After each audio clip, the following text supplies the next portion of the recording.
एक पल, बस एक पल, वो सब कुछ बदल गया। तेज धमाका, आसमान में उठता धुएं का गुब्बार और कुछ ही सेकंड मलबे में तब्दील होता है एक विशाल पेड़। ईरान में अमेरिकी हमले ने 8 लोगों की जान ले ली।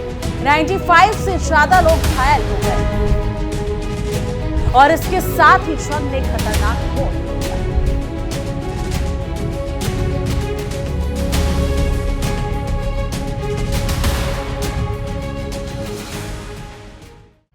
इधर इजराइल पर लगातार ईरानी मिसाइलों की बारिश हो रही है। तेल अवीव में सायरन गूंज रही है, लोग बंकरों में छिपने को मजबूर हैं। वहीं यूनाइटेड स्टेट्स ने साफ कर दिया है कि वो पीछे हटने वाला नहीं। और अब सबसे बड़ी चिंता स्ट्रेट ऑफ हॉर्मुज को लेकर, क्योंकि अगर ये रास्ता बंद हुआ तो पूरी दुनिया ईंधन संकट और आर्थिक उथल-पुथल की चपेट में आ सकती है। क्या ये सिर्फ एक हमला है या एक बड़े युद्ध की शुरुआत? यही वो सवाल है जिसका जवाब पूरी दुनिया तलाश रही है।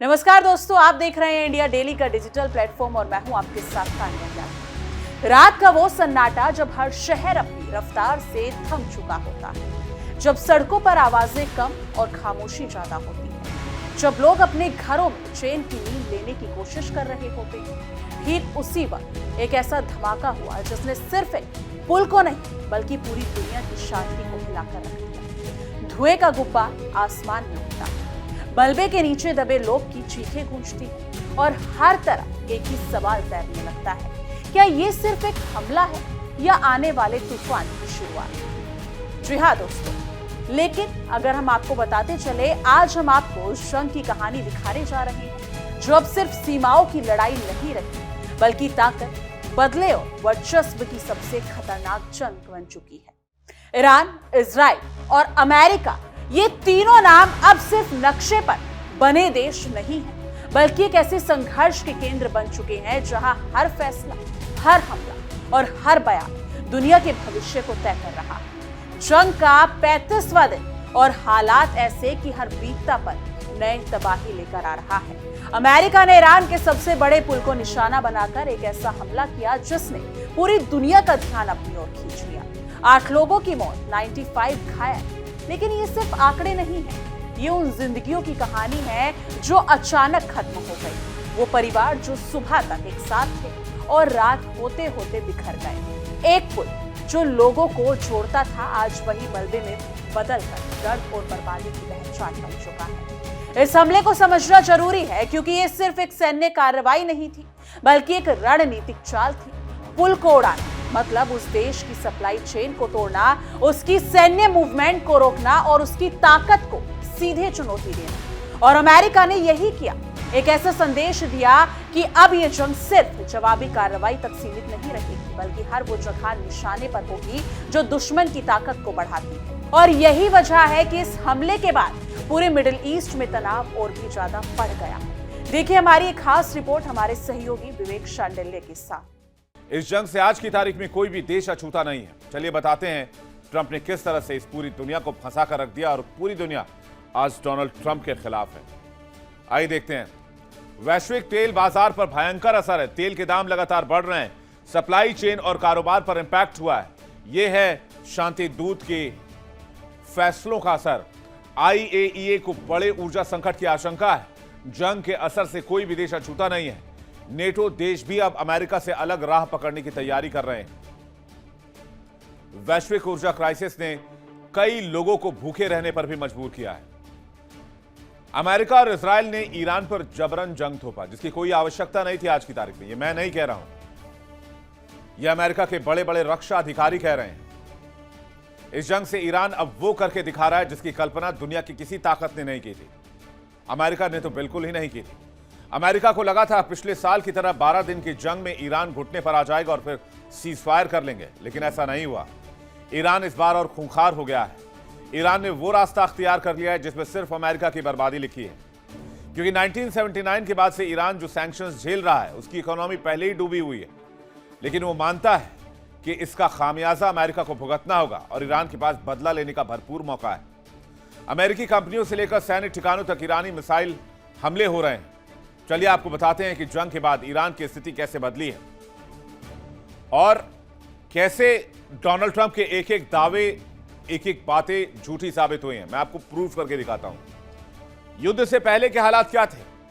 होर्मुज स्ट्रेट पर कोई कंट्रोल नहीं था, सभी जहाज यहां से निकलते थे और किसी भी तरह का कोई शुल्क नहीं लिया जाता था। जंग के बाद क्या हुआ? होर्मुज स्ट्रेट को ईरान ने कंट्रोल कर लिया, बंद कर दिया और कहा कि होर्मुज अब हमारे इशारे पर चलेगा।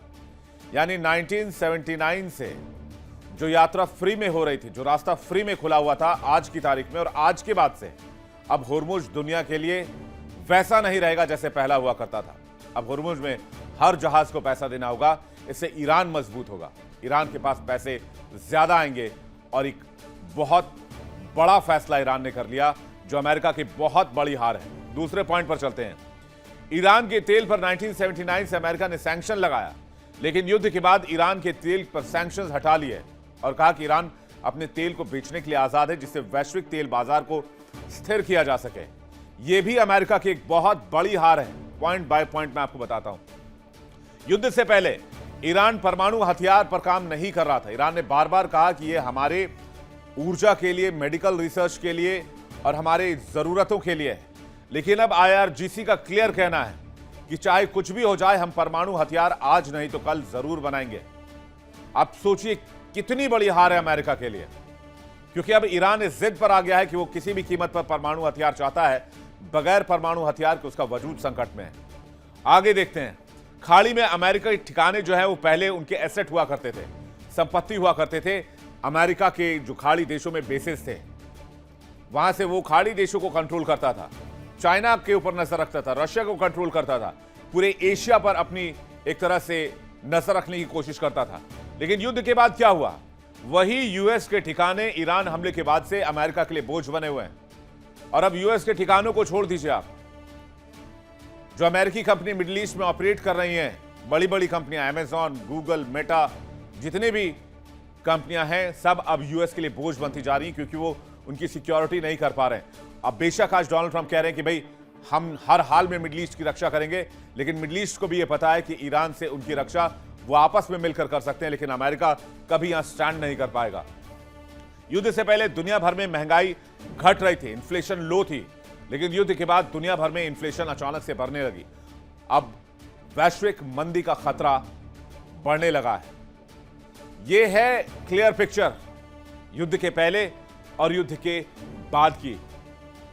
तो कोई अमेरिकी राष्ट्रपति डोनाल्ड ट्रंप को तानाशाह क्यों ना कहे?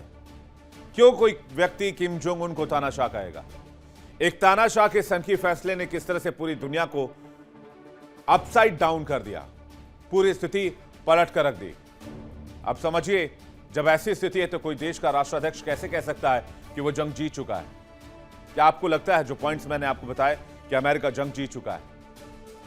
ये ट्रंप की भाषा नहीं, ये ट्रंप का घमंड है, ट्रंप का गुरूर है। जब से युद्ध की शुरुआत हुई तब से ट्रंप एक ही भाषा बोल रहे हैं, हम जंग जीत गए। 28 फरवरी को अमेरिका ने हमला किया था और 28 फरवरी को बयान आया था डोनाल्ड ट्रंप का कि जंग वो जीत चुके हैं।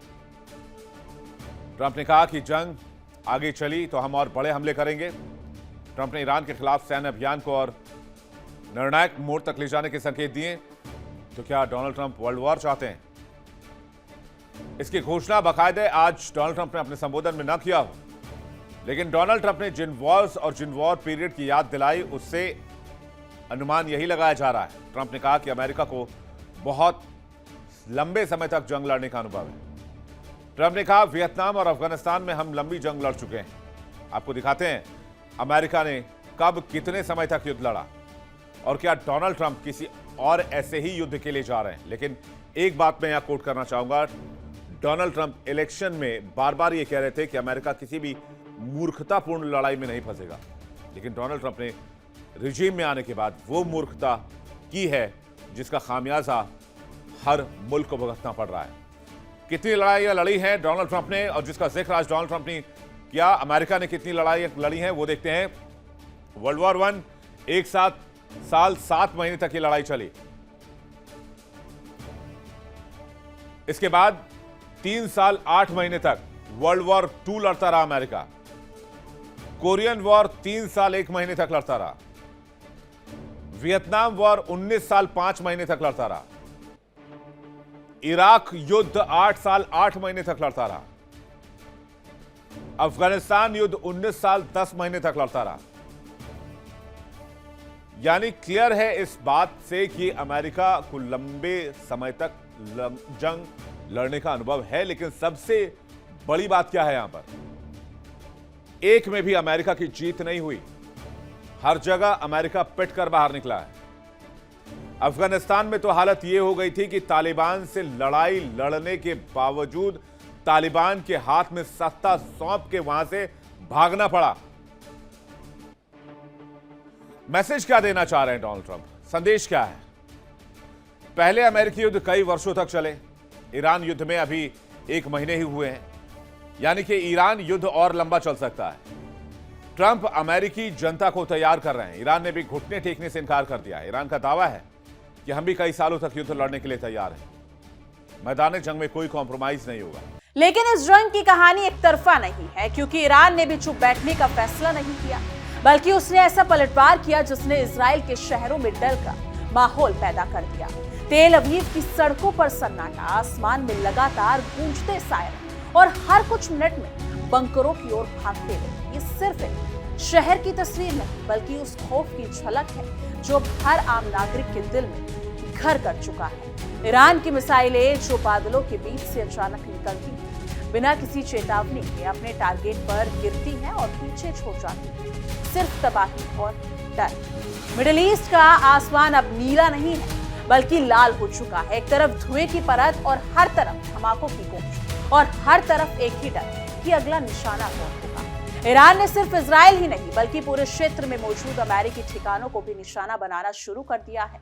ड्रोन हमले, मिसाइल स्ट्राइक और लगातार बढ़ती आक्रामकता ये दिखाती है कि ये जंग अब सीमाओं को पार कर चुकी है और एक बड़े टकराव का रूप ले चुकी है। इस जंग का सबसे खतरनाक असर तब पड़ा कि जब दुनिया की ओर लाइफलाइन पर आ चुकी थी, यानी कि जिसे कहा जाता है स्ट्रेट ऑफ हॉर्मुज। ये वो जगह है जहां दुनिया का एक बड़ा हिस्सा अपने ऊर्जा संसाधनों को हासिल करता है, और अब यही रास्ता बंद होने के कगार पर है। सोचिए, अगर ये पूरी तरह से बंद हो जाता है तो सिर्फ मिडिल ईस्ट ही नहीं, बल्कि पूरी दुनिया की अर्थव्यवस्था हिल जाएगी।